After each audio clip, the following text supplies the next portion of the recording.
اور جو کہانی ہم نے شروع کی ہوئی تھی اب اس کو مزید ذرا الیبریٹ کریں گے. رہیے میرے ساتھ کیونکہ یہ بات آپ تک پہنچنا اور مجھ تک پہنچنا بہت ضروری ہے، کیونکہ میں نے جیسے بتایا کہ مزاروں میں جاتے ہیں، ہم حاضری بھی دیتے ہیں، کبھی رک کے سلام کرتے ہیں، مگر ہمیں پتہ نہیں ہوتا کہ ان کی شخصیات کیا ہے. آج اب مطلب اس پروگرام کے ذریعے جان سکیں گے داتا صاحب کے بارے میں. تو ابھی بات ذرا آگے بڑھاتے ہیں. سب سے پہلے فضا یہ بتانا مقصود ہے کہ آپ کی شخصیت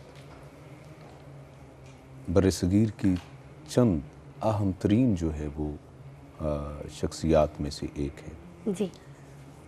اور آپ کی درگاہ پہ بہت عظیم المرتبت فقہاء نے چلے بھی کاٹے، جس میں خواجہ خواجگان حضرت معین الدین چشتی اجمیری رحمۃ اللہ علیہ، حضرت میاں میر رحمۃ اللہ علیہ، اور بہت سی شخصیات ایسی ہیں کہ جنہوں نے آپ کے مزار پہ جو ہے وہ ریاضتیں کی، عبادتیں کی، اور روحانی فیض حاصل کرنے کے بعد پوری دنیا میں اس فیض کو عام کیا.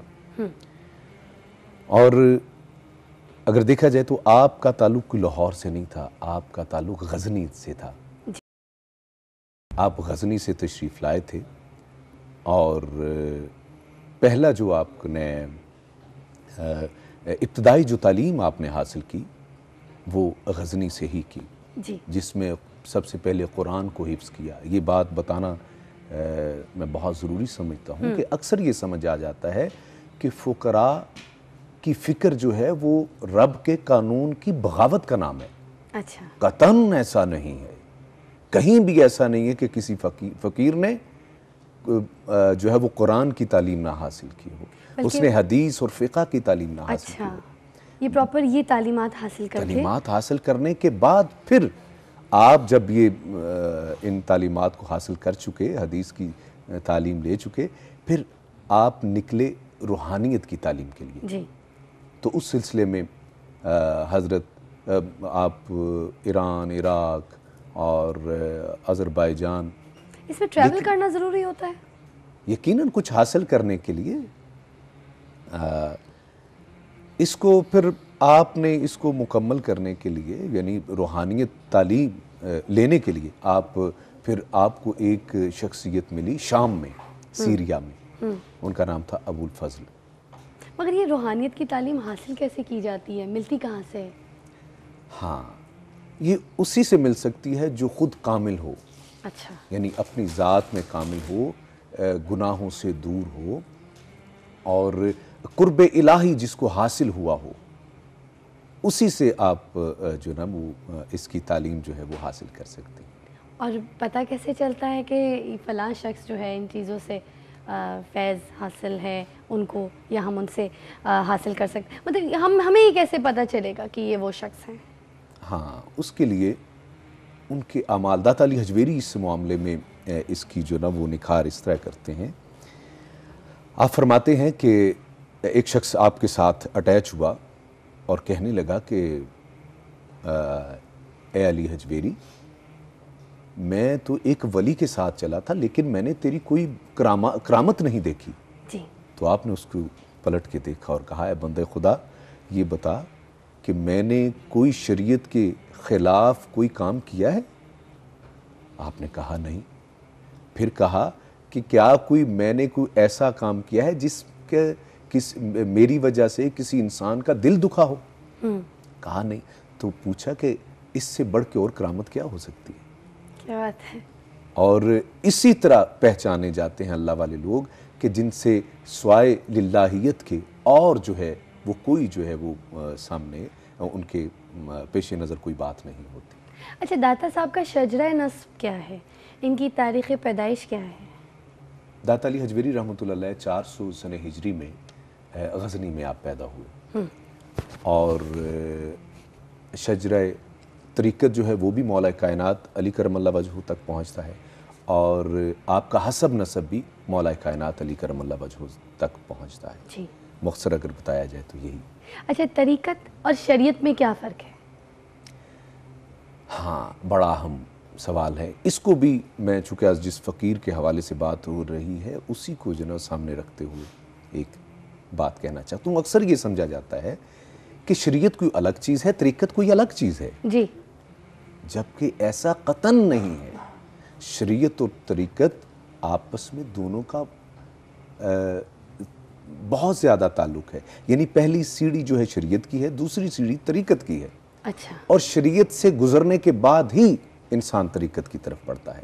اچھا, تھوڑا سا طریقت کو بھی جو ہے نا سمجھا دیجئے, کیونکہ جو دیکھنے والے ہیں, سننے والے ہیں, بعض لوگوں کو طریقت بھی الفاظ ایک نیا الفاظ لگے گا, تو طریقت کا پہلے تو مطلب بتا دیجئے. کوئی شریعت تو آسان سب کے دماغ میں بات آ جاتی ہے, طریقت کا ذرا الیبریٹ کر جی, دیجئے. شریعت کے بارے میں بھی اتنا کہنا چاہوں گا کہ شریعت وہ جو رب نے اپنے حبیب کو قانون بتایا انسان کو زندگی گزارنے کے لیے. جی. اب یہ ایسی سمجھیں کہ ایک نسخہ ہے جو رب نے ہم تک دیا, اور طریقت جو ہے اس نسخے پہ عمل کرنا ہے. اچھا. یعنی عمل کا نام جو ہے, یعنی علم اور عمل یہ دونوں آپس میں مل جائیں تو کہتے ہیں کہ ایک عظیم ترین شخصیت کو جو اس طرح نکھار ملتا ہے. یعنی قرآن ہم پڑھتے لیتے ہیں, لیکن قرآن پہ عمل کرنا سب سے زیادہ جو ہے, دیکھیں پڑھنا جیسے ثواب ہے, سننا بھی ثواب ہے, جی. آگے قرآن پڑھنے کے بعد اس کو سمجھنا اس سے زیادہ ثواب ہے, بالکل بے شک, اور عمل کرنا یہ جو ہے اس سے بھی زیادہ جو ہے ثواب ہے. یعنی یہ سمجھیں کہ 100% اگر آپ نے نمبر حاصل کرنے ہیں جی, تو وہ اس وجہ سے آپ کر سکتے ہیں. اچھا, پھر سب کیا ہوا پھر آگے؟ داتا صاحب لاہور کیسے تشریف لے کر آئے؟ داتا علی حجویری رحمۃ اللہ علیہ کو مرشد کامل حضرت ابو الفضل رحمۃ اللہ علیہ نے فرمایا کہ تم لاہور کے لیے کوچ کر جاؤ. یہاں پہ ایک بڑا دلچسپ واقعہ ہے. جی. تو آپ میں سوال کر دیا کہ یا مرشدی, لاہور میں تو میرے بڑے پیر بھائی حضرت میرا حسین زنجانی رحمۃ اللہ علیہ ہیں. جی. تو آپ نے خاموشی اختیار کی, گویا کہ اس بات پہ اصرار ہے کہ آپ نے جانا ہے. جی. آپ چلے. اب جب لاہور پہنچے, اب اس بات پہ پشیمان ہے کہ علی حجویری, دیکھیں یہاں پہ ایک بڑا ہی سبق اچھا ملتا ہے کہ اپنے سے بڑے کا احترام کس قدر کیا جاتا ہے. ایگری. فقراء کی نظر میں بڑے کا احترام کس طرح کیا جاتا ہے, اور تقوی کی بنا پہ احترام تھا. آپ نے کہا کہ اب آپ اس سوچ میں ہیں کہ اب میں کس طرح جو ہے وہ اندر جاؤں کہ میرے شہر, چونکہ شہر دروازوں کے اندر تھا, جی, کہ یہاں پہ تو میرے بڑے پیر بھائی حضرت میرا حسین زنجانی رحمۃ اللہ علیہ ہیں. تو کیا ہوتا ہے کہ تھوڑی دیر کے بعد ایک دیکھتے ہیں کہ ایک جنازہ نکل رہا ہے. تو حیران ہوئے کہ چونکہ اس وقت مسلمانوں کی تعداد ابھی 400 سال ہوئے تھے ابھی اسلام کو آئے ہوئے. جی. تو حیران ہوئے کہ یہاں پہ جنازہ. اتنے میں ابھی یہ سوچ ہی رہے تھے کہ جنازہ کس کا ہے. ایک شخص آپ کے پاس آتا ہے, جی, کہتا ہے کہ اے بندہ تمہارا نام علی ہے. تو آپ ایک دم پلٹ کے اس شخص کو دیکھتے ہیں, بندہ تو کیسے مجھے جانتا ہے؟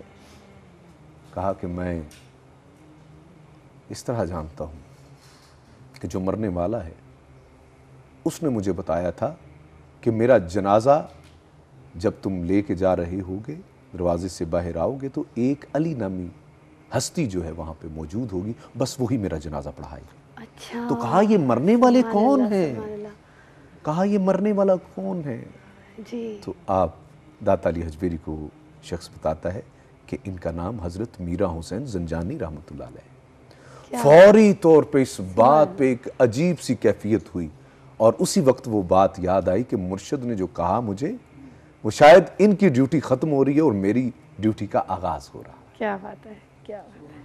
ایک وقفے کا وقت درکار ہے, اس کے بعد مزید جانیں گے. ہمارے ساتھ یہاں پہ پیر صاحب بھی موجود ہیں اور آپ کو لطف اندوز بھی کروائیں گے ایک خوبصورت قوالی سے. رہیے گا میرے ساتھ. آج کے پروگرام میں خاص چھوٹا سا وقفہ.